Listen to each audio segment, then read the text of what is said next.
1956 की एक कब्र, एक भयानक पल।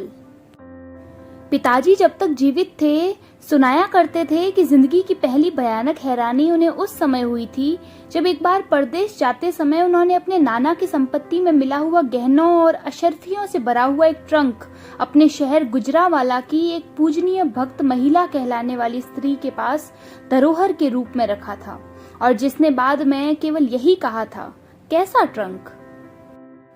और 1959 में अपने पिता के चेहरे की कल्पना करके, जैसे मैं कह रही थी, आपके गुजरावाला की एक भक्तिन होती थी ना, उसकी गुरु गद्दी पर बैठने वाली एक भक्तिन मैंने भी देखी है। मैंने उसके पास विश्वास से भरा हुआ एक ट्रंक अमानत के तौर पर रखा था, और अब वह कह रही है, कैसा विश्वास। यह बड़ा भयानक पल था। अंधेरा बादलों की तरह घिरता आ रहा था। उदासी बूंद बूंद बरस रही थी, पर बादल खुलते नहीं थे।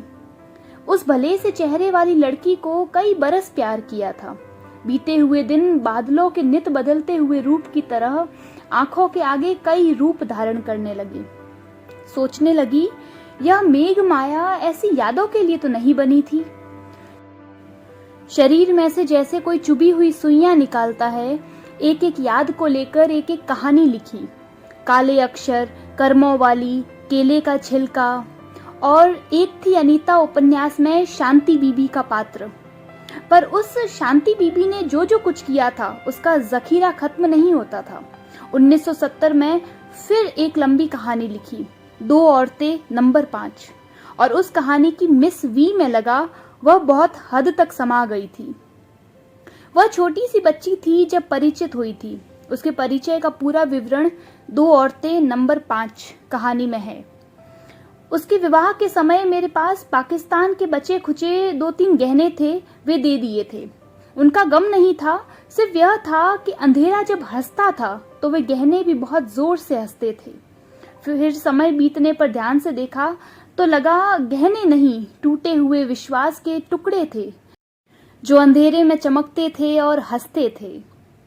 उसकी मासूम सी दिखने वाली बातों को मैंने रेशमी धागों के समान गले से लगाया था। शिवजी ने सांपों को गले में डाला था, पर रेशमी धागे समझकर नहीं। सोचा करती थी, मैं शिवजी नहीं हूं, फिर भी शिवजी ने मुझे अपनी तकदीर क्यों दी। मैं धीमी से धीमी गंध भी सूंघ सकती हूँ, पर झूठ की तेज से तेज गंध सूंघने की मुझ में शक्ति नहीं थी।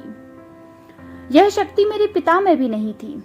छुटपन में आंखों से देखा था, उन्होंने सियालकोट के एक आदमी को पढ़ाया लिखाया, फिर अपने पास नौकरी दी।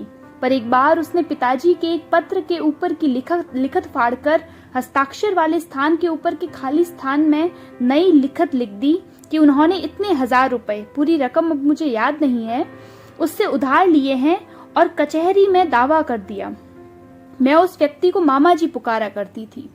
बहुत छोटी थी, पर उस समय अपने पिता के चेहरे पर जो दुख भरी हैरानी देखी थी, वही फिर 1959 में मैंने अपने चेहरे पर देखी। हैरानी थी, घटनाओं की शक्लें कैसे मिल जाती है।